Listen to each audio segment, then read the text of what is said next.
Hello, and welcome back to another episode of Laying It Out. I'm your host, Scotti Dempsey. And I'm Chelsea Pockets. And today we are super excited to be joined by Meghan Bacon Prazenica and Meghan Rowe Kemp-Gee of the Contested Strip graphic novel. We are so excited that your Kickstarter was launched today, the time of recording. It goes till November 3rd. We'll be referring to Meghan and Meghan as their respective nicknames, as this is a pro nickname podcast. So, Bacon or Rowe, who wants to go first? Tell us about yourselves. Okay, hi, I'm Rowe. Right now I'm coming to you from Vancouver, Canada, and I'm just having the happiest day today because our Kickstarter's doing so well. Just feel all the love coming in from the Ultimate community and messages from friends near and far. It's a really, really happy day for us after so many years of working on this book. And I'm Meghan Bacon Praz, coming at you from Los Angeles, California. And I will echo everything Rose said. We're really grateful to all the Ultimate community all over the country and the world who's pledged so far and is, you know, we think we've made something really great for y'all. And we're really excited that you're all behind it. And we cannot wait for you to read it. So thank you for your support. Yeah, I want to cut in. We are recording this 9 p.m. Eastern, the day that the Kickstarter launched. They are almost at their goal, 13,000. So we're going to see if maybe we pass that goal while recording.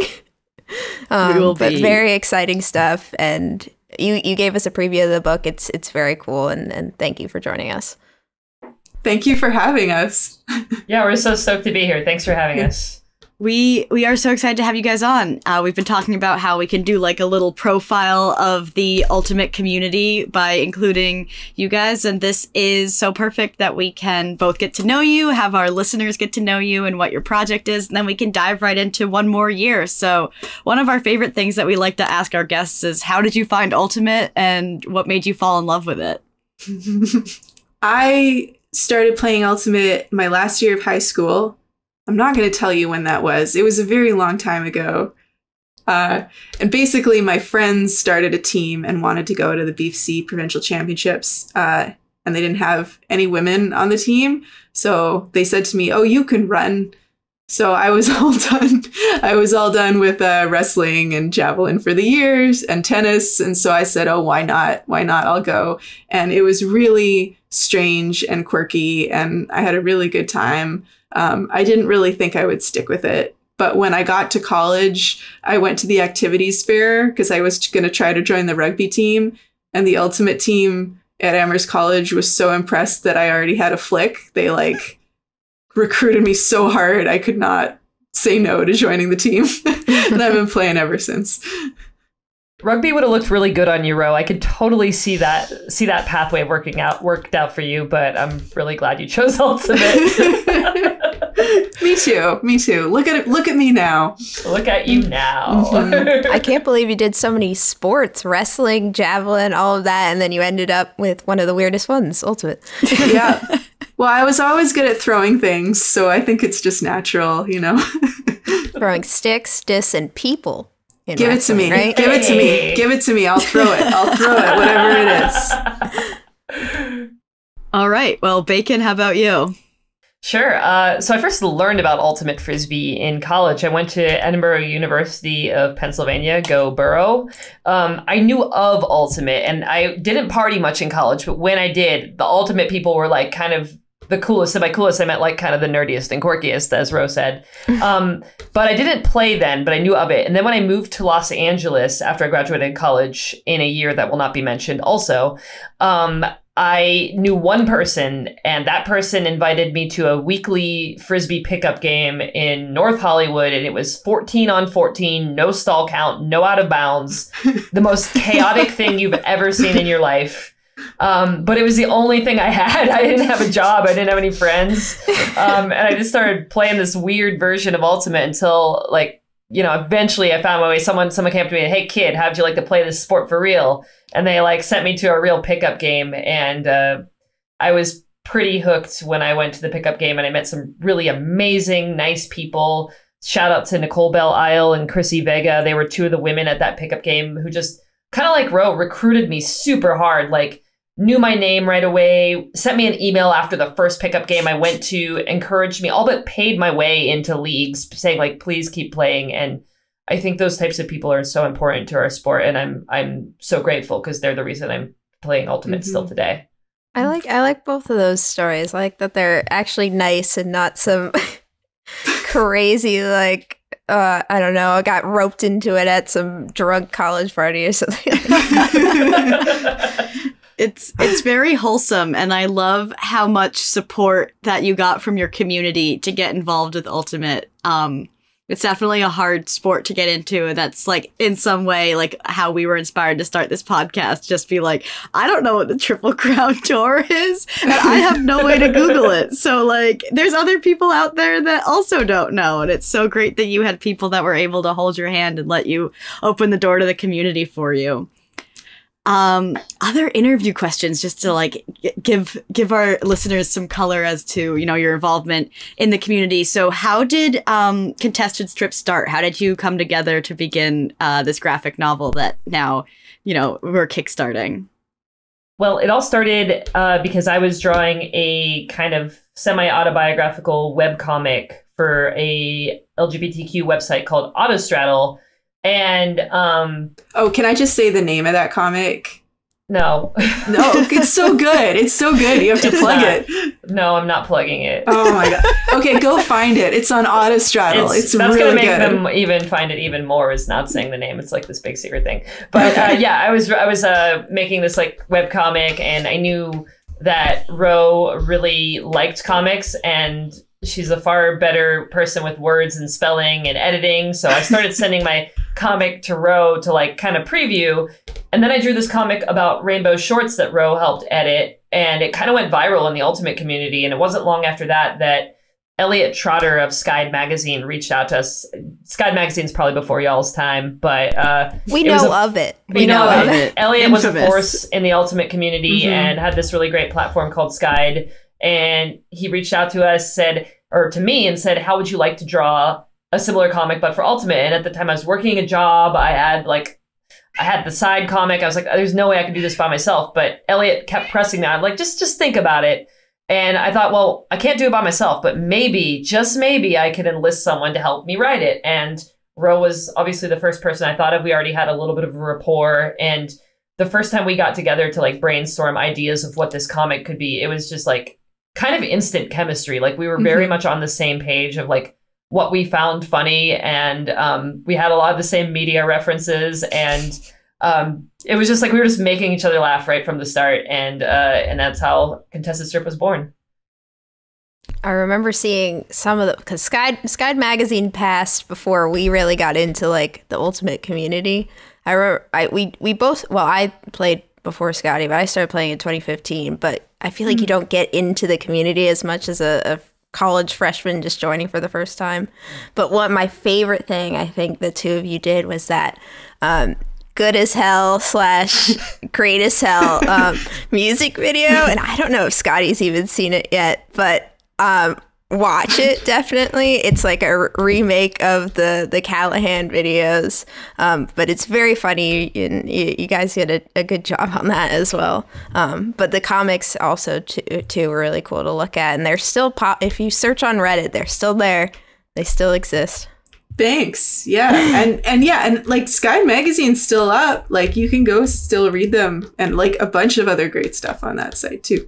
I know, like there's some weird bad blood maybe, but yeah, they're still up there. All the comics are up there on our website, and on Scotti magazine, if anyone wants to go read them. And our Callahan video. And we're still, as far as I'm concerned, we're still in the running for this year's Callahan. So vote for us for Callahan. Please do think of us when you vote. Yes. For your consideration. For your consideration.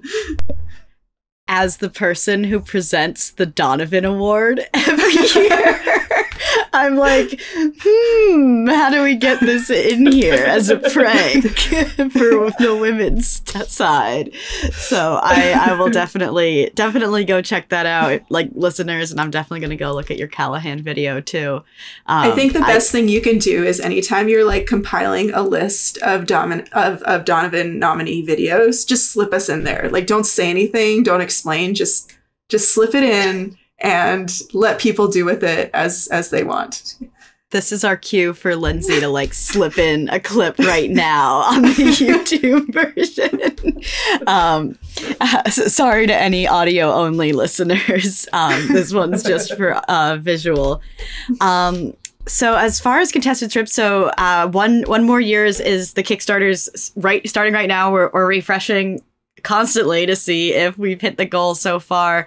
We were lucky enough to get a preview of the graphic novel, and I think one thing that's really commendable that you guys have done is like you really have a good job of having your finger on the pulse of the Ultimate community regardless of age. I felt like what we were able to see so far was very like relatable. We're backhanded compliment. No, it's not supposed to be backhanded. Oh man, that was a Jimmy Mickles sized backhanded compliment. Wow, I love that. We're gonna rename your podcast "Negging It Out." Okay. Okay. Yeah. Can we use that as a blurb on the book? Yeah. You have a really good grasp of the Ultimate community for people who are so old. Yes. Regardless of age. Oh. That's going on the back cover. But anyway, taking your wonderful compliment in the spirit in which I'm sure it was intended. I'm sorry. No. I'm just joking. We love it. We appreciate it. We love it so much. And we had a lot of anxiety over that, to be honest, because Actually, yes. When we started writing this comic, most of the characters were older than us. And now we are older than most of them, because that's the thing about fictional characters is they don't age, but we do.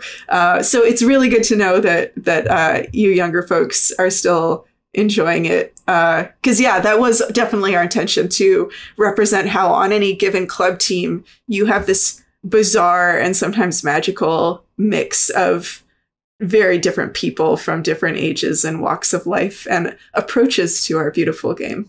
I think it's very funny also, like, how, now that I've been in the New York scene for a while, there's, like, the same guy that pops up every couple years, and it's just, like, the new version of that guy, and it's like, okay, like, that guy really exists, like, even across the country in that way.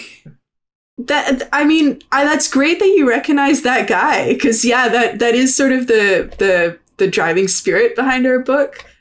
We wanted everyone to sort of be able to see themselves in the characters in our book. Every character on the team, which is called Hack the Planet or HTP in the book, it's an archetype that we recognize because it's a role that we kind of think exists on every Ultimate team, each one of them. It's a role that I feel I've actually played all of those roles at different times on different teams. I've definitely played with all of them as embodied by different people. So I think, in the end, the book, we hope people find it really funny and moving and entertaining, but I think it's also a great kind of like manual for how to get along with your teammates, even when they're coming from a very different place than you are.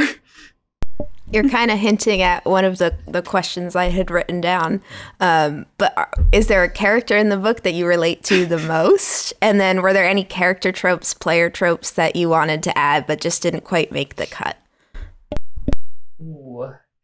I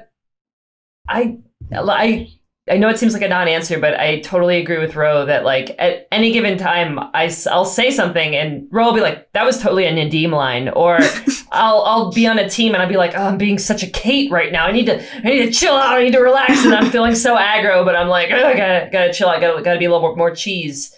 I think on any given day or any given team or any given pickup game, you could kind of feel like any of the characters. I do feel like I don't come off this way, but my inner like aggro jock is totally a Kate. Like, I want to be the person who like wants to train very hard and take things very, very seriously.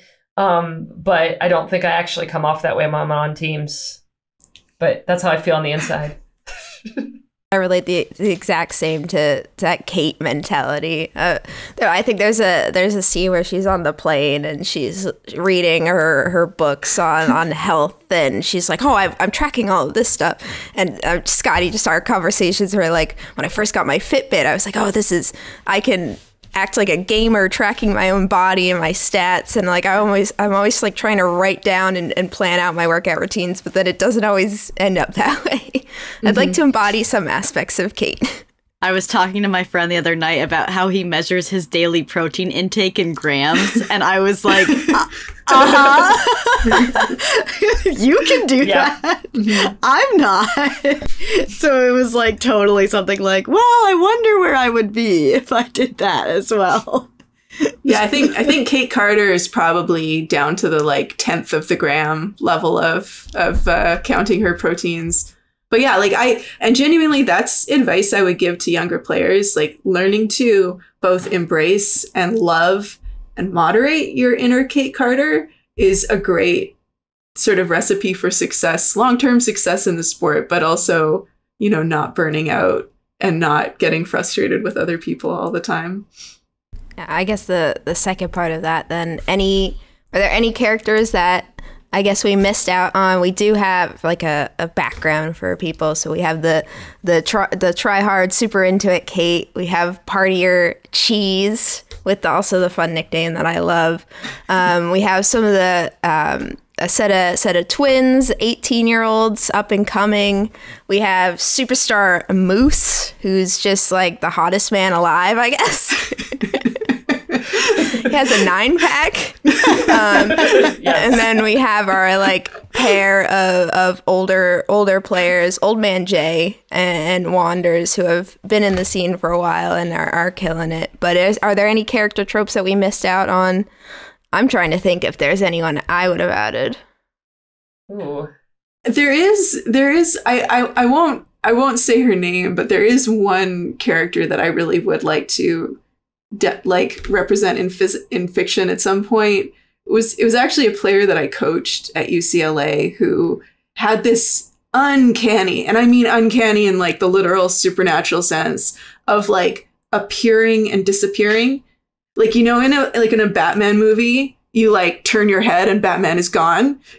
She was like that. And it was the funniest thing I've ever experienced. Like, we would be halfway into practice and she would just zoom by on a skateboard with her headphones on, but not connected to anything. Like, just the cord, like, dangling in the wind, and be like, "Oh, do we have practice tonight?"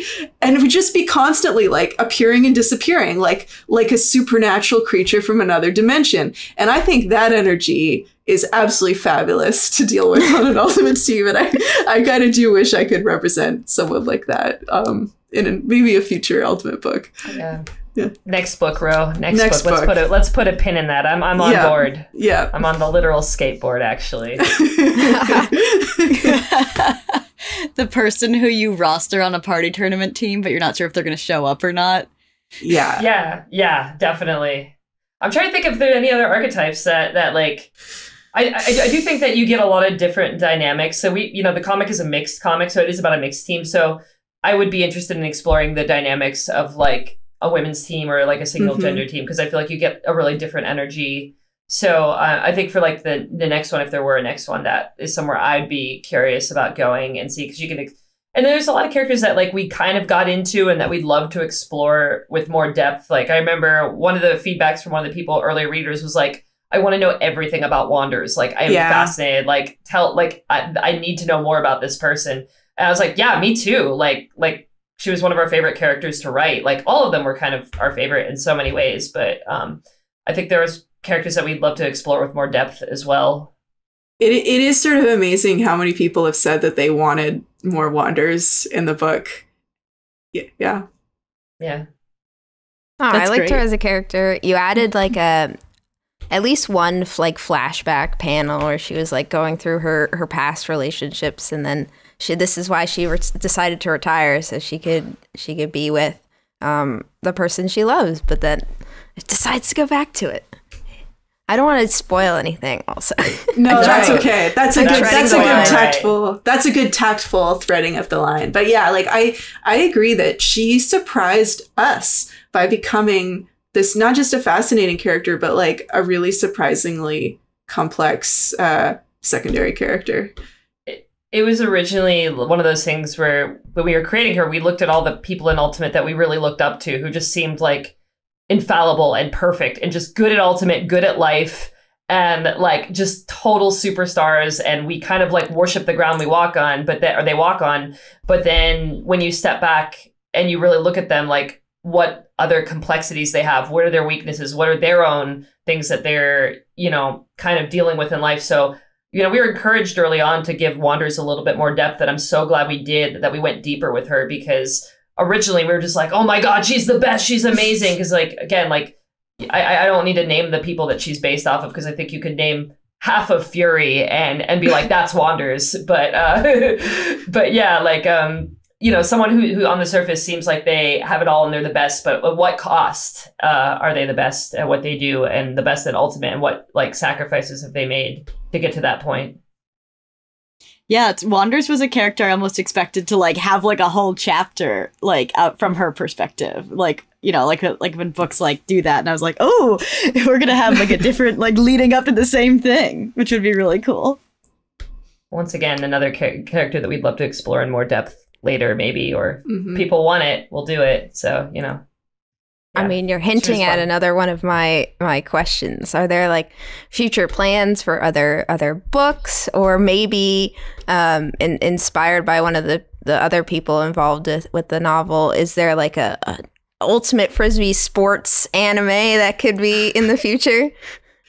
Well, do you know Bacon is actually a really talented animator? Yes, so, yes. You know, if that ever were to happen, she could make it happen. You hear it? You hear that, Hollywood? Give us a ring. I mean, just show them how fast this Kickstarter is going. Again, refreshing it. Let's see. We're getting any closer? It's getting kind of late in the day. I don't know if people are still donating. Yeah, it's all right. We'll get them tomorrow. I'm feeling good about the East Coast. You know, it's after dinner. Get a couple of drinks in them. Get their credit card on the internet. Anything could happen. That's how I'm feeling. It's Monday night. How many of us are drinking on Monday? I'm trying not to drink on Monday night. Yeah, you'll get there. You should have, not to get into East Coast, but you should have launched it yesterday. After that Jets-Eagles game, I was going on the couch. Oh, are you a Jets fan then? I assume, being in New Jersey? I am a fan of anyone that beats the Eagles. Ooh. Yeah, I watched that game. I watched both of those night games yesterday. They were both entertaining in their own ways. But we love a good upset, which again, yes. Love an underdog. We love an underdog. Mm-hmm. Mm-hmm. Yeah, that could bring me into my you're setting up all my segues. So if you if you're not fully sold yet on the book, let me just give you the quick synopsis from the Kickstarter. So One More Year is an original story about loss, friendship, fun, teamwork, and the art of living in the moment. Clint Holder is quitting Ultimate Frisbee. After dedicating years of his life to the sport he loves, he still has never won a single tournament. But when his hacker friends Modulus and Adim come up with a madcap plan to hack Ultimate and win Mixed Beach Nationals, Clint is convinced to join them for one more shot at Ultimate Glory. So that's kind of the main plot of it all. I do have to ask, with it being a major plot point, have you ever won a tournament? Yes. Yes. We got a yes? We both have won tournaments, but Clint and Clint's curse of being an actually very good Ultimate player who's never won a tournament was inspired by some real life people who we've met. Well, actually, Bacon first conceived the idea of Clint. Do you want to start? Yeah. Bacon? Yeah. So one year I was at Copa Tenga in Spain. It's a really, really fun beach tournament just outside of Barcelona. And I was getting to know my team, and we were doing 2 truths and a lie. And this one guy who, to me, was like the ultimate lifer. I saw him at every tournament. He's a great player. He was known to be on every club team many club teams that I could think of. And I've played with him enough to know he's very, very good. And he one of his truths or lies was, I've only won 3 Ultimate tournaments. And I was aghast. I was like, how have you only won 3 tournaments? You've been playing this for probably 2 decades. And then he's like, that was my lie. I've only won 1 tournament. And I couldn't believe it. It's like, how do you keep playing this sport when, like, I know it's not all about winning, but like, you know, he was everywhere. He was at every tournament, and you keep doing this over and over again. Like, how many heartbreaking losses must you go through to be playing Ultimate that long and only have like finished in first place in 1 time? Like, and that's counting like Summer League, that's counting like hat tournaments, that's counting club tournaments. Yeah. So, and I remember it took me almost 3 years of playing Ultimate to even win, maybe more, to win my very first tournament. And I remember the frustration of that feeling, because I'd come from sports where I was used to winning like all the time, and to then like just never feel that feeling of like, you feel like you have the best team and you have this shot, and then you just lose in a heartbreaking fashion. I really wanted to tap into that feeling. Ultimate was actually my first team sport. Like, I played tennis doubles, but that's not really the same thing. And it is hard at first to realize how many things are out of your control. Like, you can be a really great player, you can be a really important player, you can do everything right. And it's winning and losing is sometimes like a very complicated thing that has very little to do with you. That's tough psychologically. We did meet other people who are great players and great people and have these just improbable streaks of bad luck. And we are fascinated by these people psychologically, like what keeps them coming back. There are people who don't really care about winning and losing. They're that kind of people, and that's fun to think about. There are people who really care a lot and like lose the game to go at regionals every year their entire Ultimate career. Like, that's a thing that happens. It's really easy to meet people like that. We also, I just have to give him a shout out because I think this is the funniest thing in the world. Our buddy Jesse Greenberg, there was this one summer in LA, I think it was around 2009 or 2010, and this guy just couldn't win an Ultimate game, like a single Ultimate game. And it was like he was in Summer League, and like his team would win when he wasn't there, but lose every time he was. And like, I think he, at one point, like he was on months, like the better part of a year, he hadn't won an Ultimate game. It was legendary. And I just remember when he finally did, like, it was like the 10th place game in the Summer League tournament. He finally won a game, and like everyone just like lifted him on their shoulders in the end zone. And it was like one of the most joyous celebrations I've ever seen in my life. So yeah, we were also thinking about Jesse when we wrote this book. Jesse, have y'all won an Ultimate tournament? I'm just curious. I have. I was going through it, and I think we won sectionals, college sectionals 2018, right, Scotty? I think we've won college sectionals every year, and we won a random Vineland tournament. Well, since you've played, not since I've played. Yeah. I think I've won a couple. I was thinking about this actually, because I do weird math in my head all the time. And there was a point in my like transition to being an adult playing Ultimate career where I was like, am I the problem? Like, when I get on the field, we don't score. Yeah. And so now I'm over here like keeping track, and then my Summer League team wins a game that I'm not there, and I'm like, shit, like, was it me? Was it my fault? And so like, this is totally something that I've thought about like ad nauseum, and also like, I don't know if I'm ever going to play high-level Ultimate, so I may never win a tournament. Well, we won Wildwood, but like, it's not like a real bracket. Won Wildwood? That's awesome. Wildwood has so many. They give out like 20 trophies. It's not really like it's not like a big like bracket to work through. It's kind of like, I don't know how it works. Someone on my team, yes. Pockets? I don't know how Sunday works, because you just do, it's basically like just pool play on Saturday, and then if you win 3 games on Sunday, then you technically win. Yeah. And that's how it works. And like, then someone on my team goes and gets a trophy, and we drink beer out of it, and then we're like, okay, see you next year. And I've done that 2 years in a row.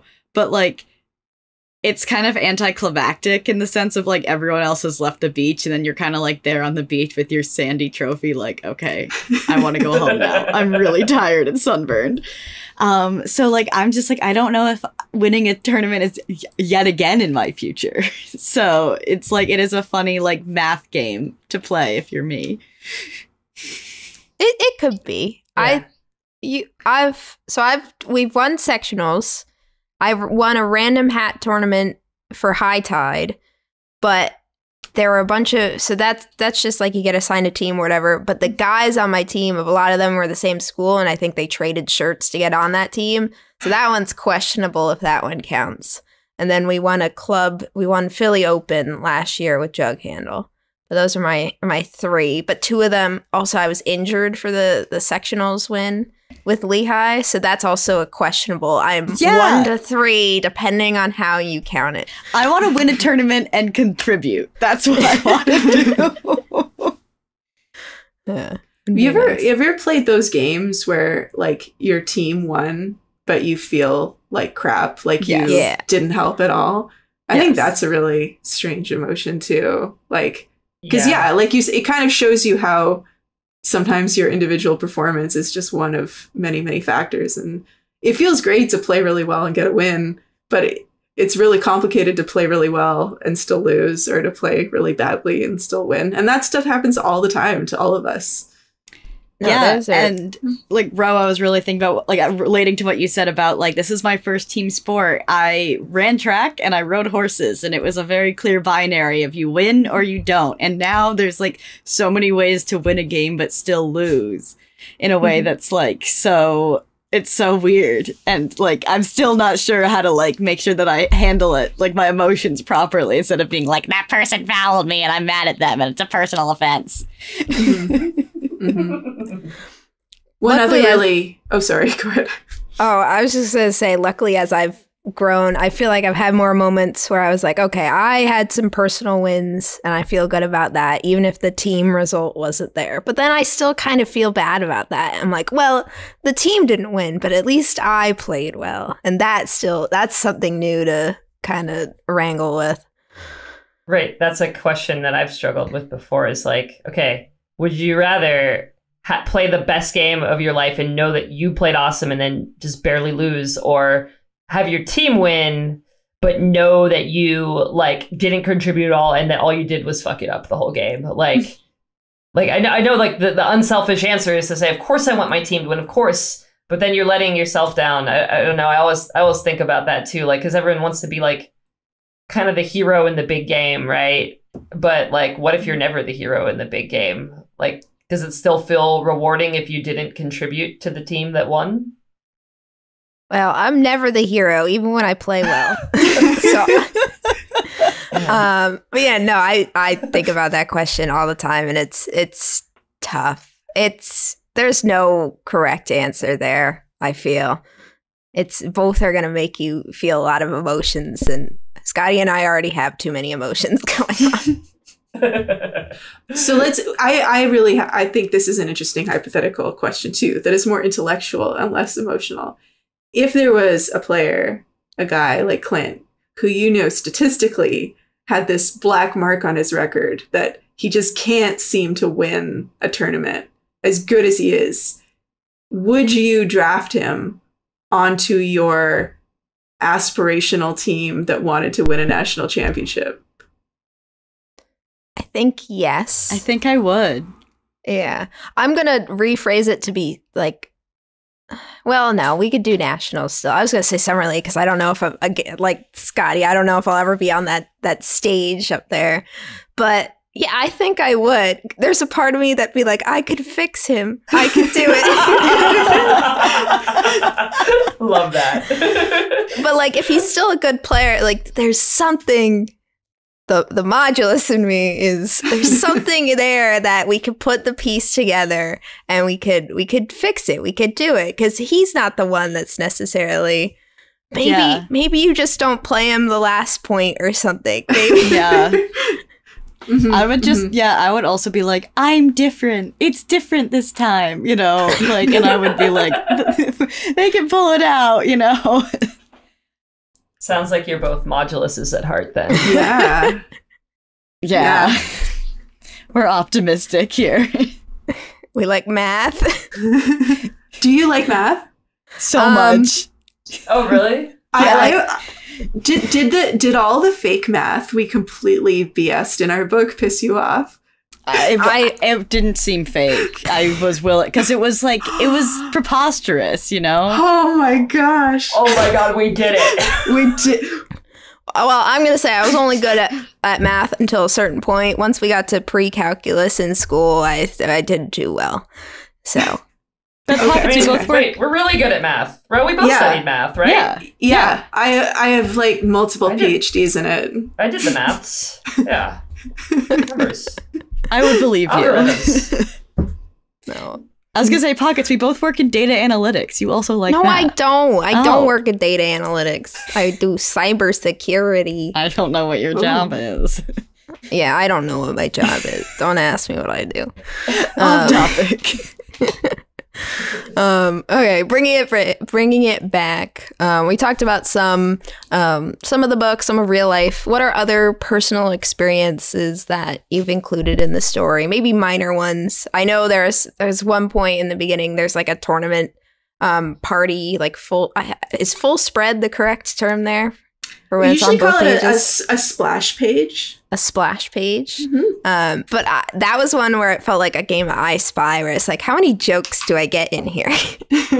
But were there any other personal experiences that you decided to put in the story or just in the background?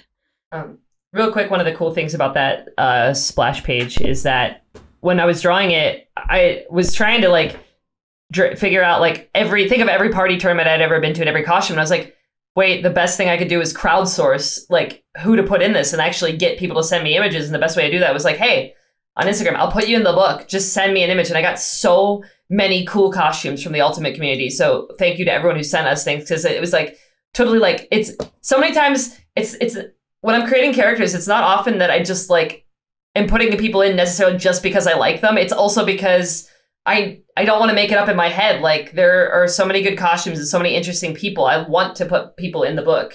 And that's kind of what happened with that it's kind of like a Where's Waldo, Where's Wally page, was just that, we crowdsourced a bunch of images and people were just sending photos of themselves at the party. So a lot of people will see themselves in that page. And those are real people with real Frisbee costumes, real antics. I think most things in the book, I mean, a lot of it is exaggerated, obviously, for comedic effect or tragic effect. But most of things in the book are things that we've experienced or seen or heard about in real life.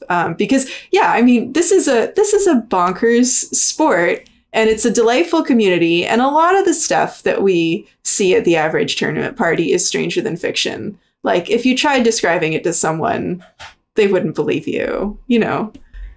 It's better just to steal from real life a lot of the time. You're not going to believe me. Oh, go ahead. Oh, no, I was going to say, I truly think I could hand my parents the book and be like, this is what a party tournament's like. Now you can stop asking me.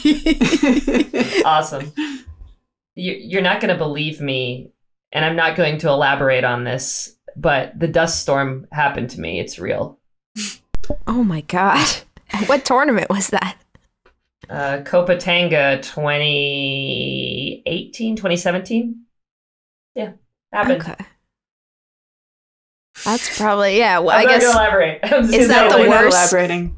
That's fine. But you made me think of, is that the worst thing that's happened to you at a party tournament, or is there something worse? Oh, absolutely not. Oh, yeah. No, I a don't lot know of if I've had a lot weird of stuff. bad experiences. Yeah, I don't think I've had necessarily like a truly tragic party tournament experience. Just weird, fun stuff, you know. Yeah, I think that's how you know a great ultimate story is like it sort of has an implicit premise of like you're never going to believe this, but All of my, Go I ahead. don't know if I have like a crazy one. I can't think off the top of my head. Most of them is just dumb college stuff. Yeah. I feel like I'm more inclined to sit back and observe the craziness rather than be a part of it. But every now and then, you know, you get thrown into the storm. from my opinion, I think the most hashtag relatable content in the book that I have experienced or done the most time was that the bit we do about trying to explain Ultimate to your PT, which I feel like I've done so many times and I've never gotten good at my whole life. And it's an impossible conundrum trying to explain to the average medical professional how you've hurt yourself and what you need to be able to do. They never understand. It's really weird. Yeah. I try and like just say it's like soccer, but then there's this one thing where I have to stand on one leg and pivot back and forth, and it creates a lot of imbalances, and I really stress that word. I actually, one of my teammates from this past season, he was like, "You'll never guess what happened. Going to PT, and I'm talking to this person, blah, blah, blah, blah, blah. They asked me like why I'm hurt. And he's saying ultimate frisbee. His PT person ends up being Multi from AMP. So like a very good ultimate frisbee player. And he's like, holy shit, I don't have to explain anything to her at all. She knows exactly why my back and my knees hurt right now. That's the dream. That's the dream. Getting an actual ultimate player. Well, I'm going to give a shout out to Vamp. I got her as a PT once or twice, and it was a dream. It was a dream getting a PT who was, well, a dear friend and a very talented doctor, but also someone who actually knew what Ultimate was. Just miracle stuff. Miracle stuff.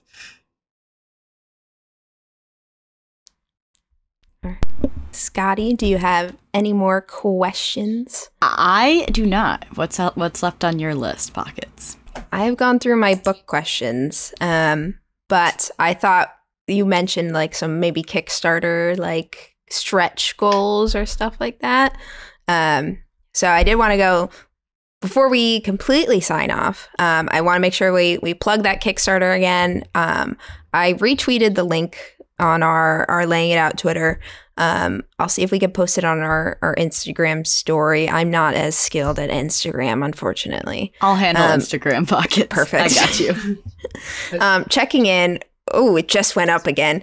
We're not quite at the 14,000 goal, but we're very, very close. We're about $650 away.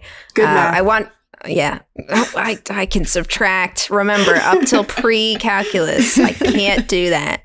I did want to shout out, you have some, I didn't realize this until I started digging it further. You have like merch for the book, which is really cool.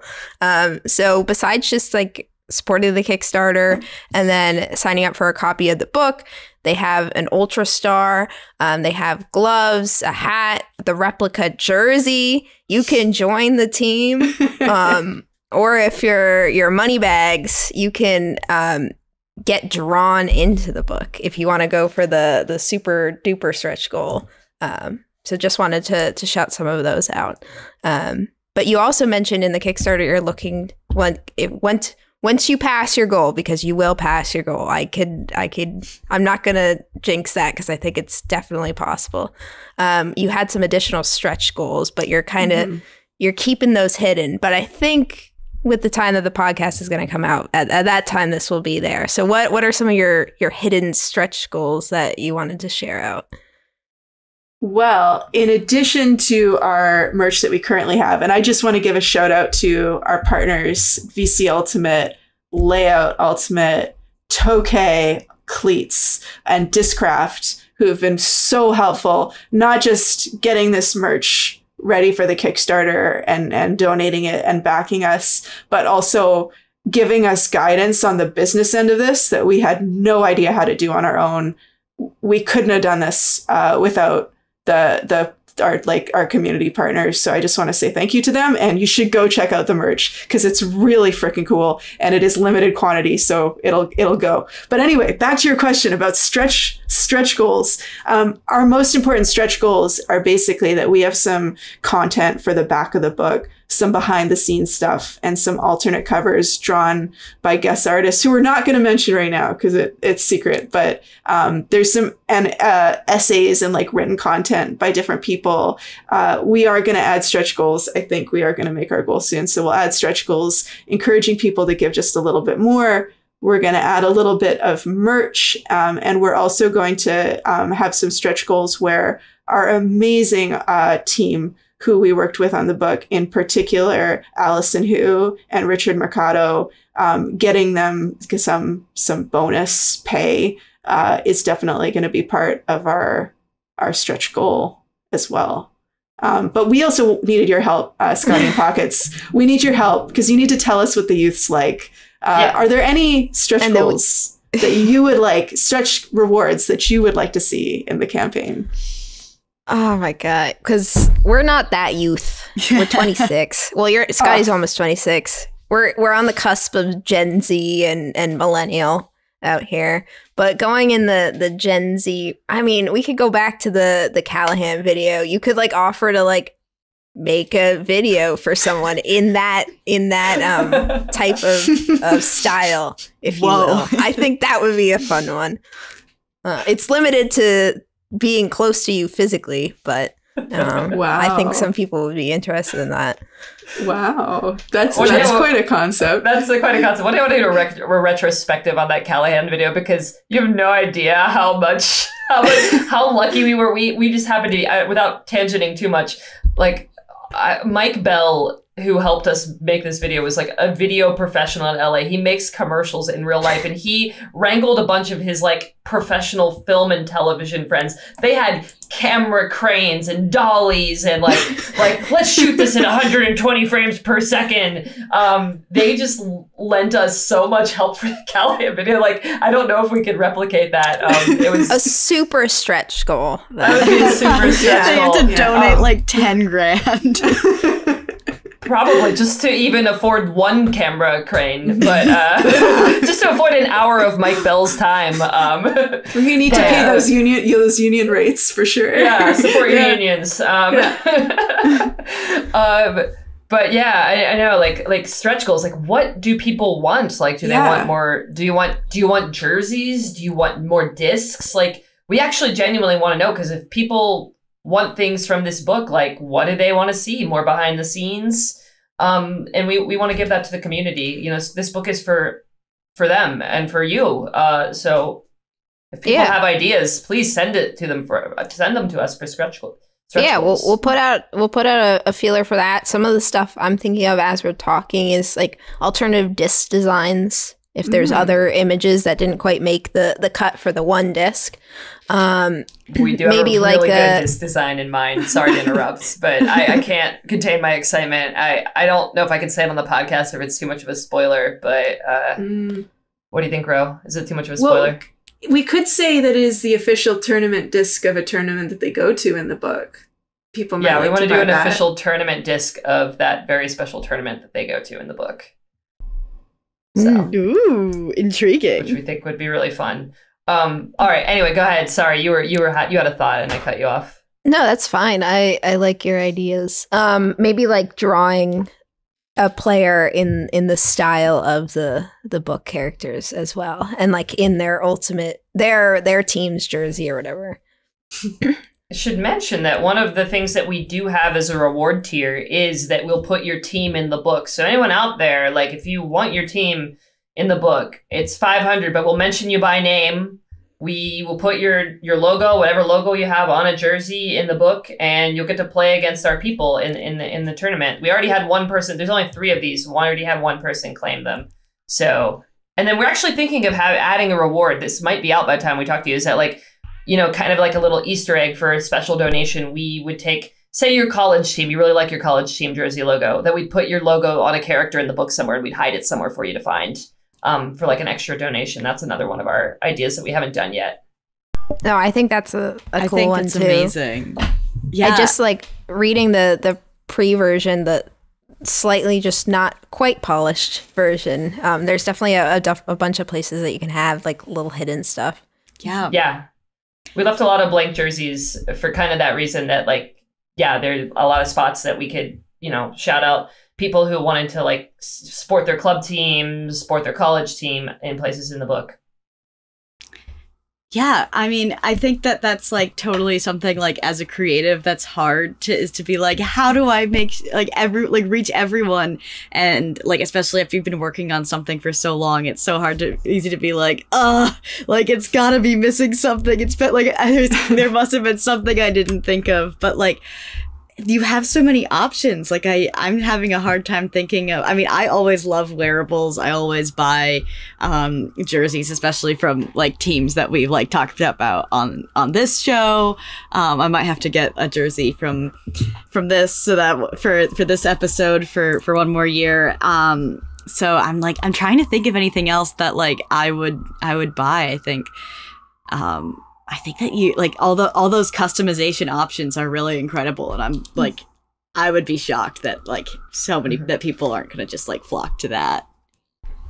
I want to add for the VC. Yeah, thank you, Scotty. I want to add for the VC jersey that it is customizable. Like you can get your name and number on the jersey. That's something that our partner VC was willing to do for us, which I think is a really cool thing. So you can literally be on the team and have your, I think they said the name on the back of the jersey as well. So that's cool. And I want to add that we're getting closer to our goal. We're like almost at 13, like we're like 13,400. So it's gone up almost $400 since we started talking. Those post-dinner beers are starting to hit.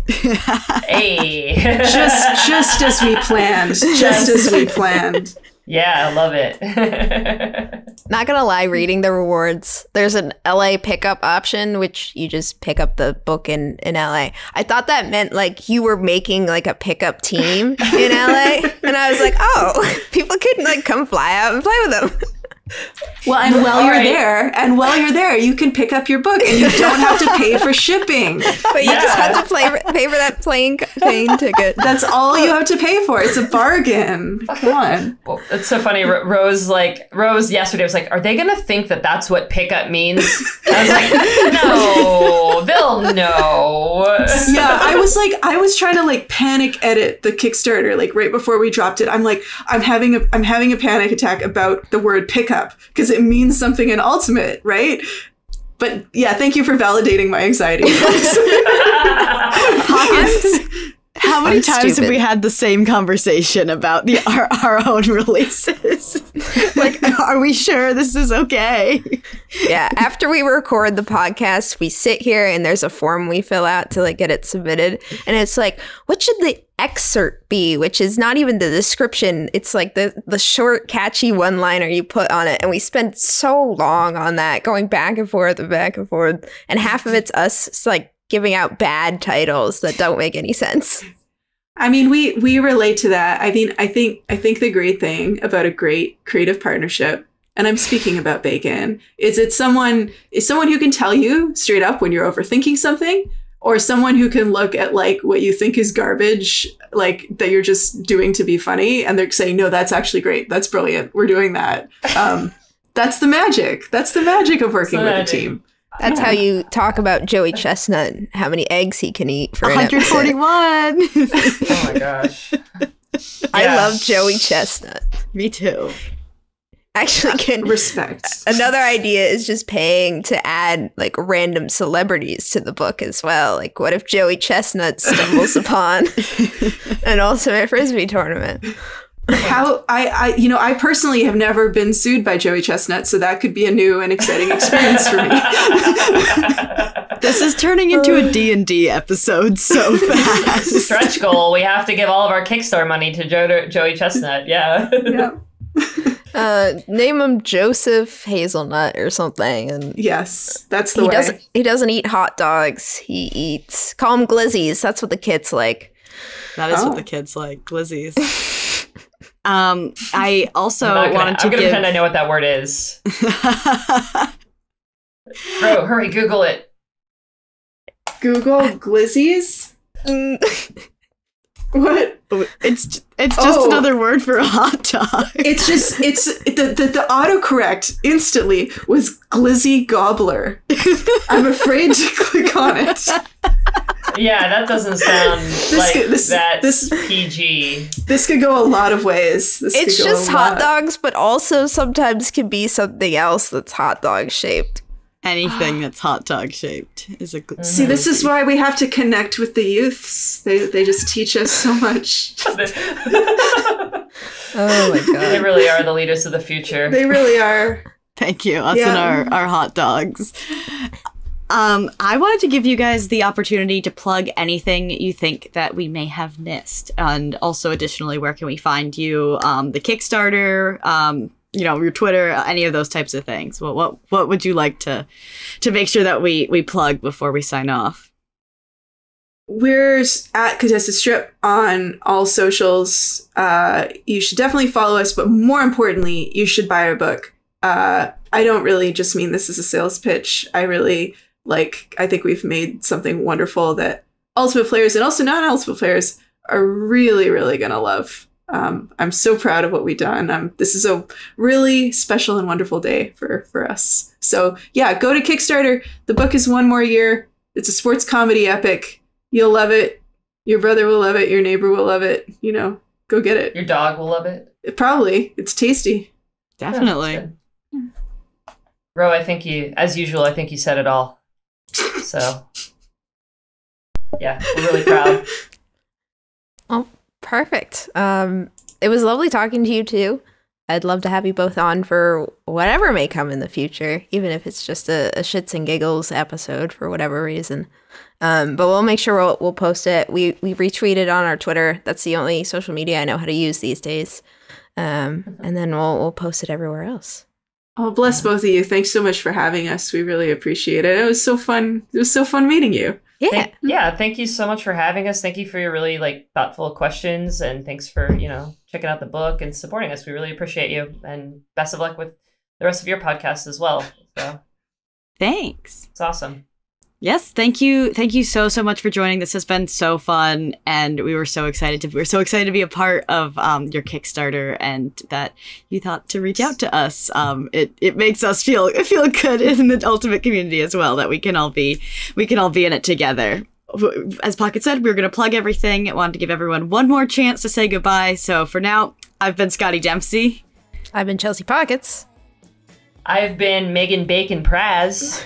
And I have been, and hopefully will continue to be, Meghan Rowe Kemp-Gee. That's it for laying it out. Thanks so much for joining. We'll catch you on the flip.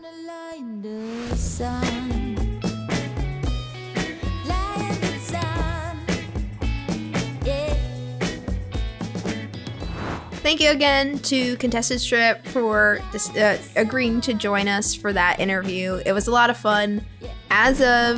So we recorded that last night. As of this morning, they have passed their Kickstarter goal. I think they're at $16,000. So that's super cool. Look out for those extra stretch goals that they kind of hinted at in the main episode. But otherwise, that's it for us today. Catch us in the PS zone.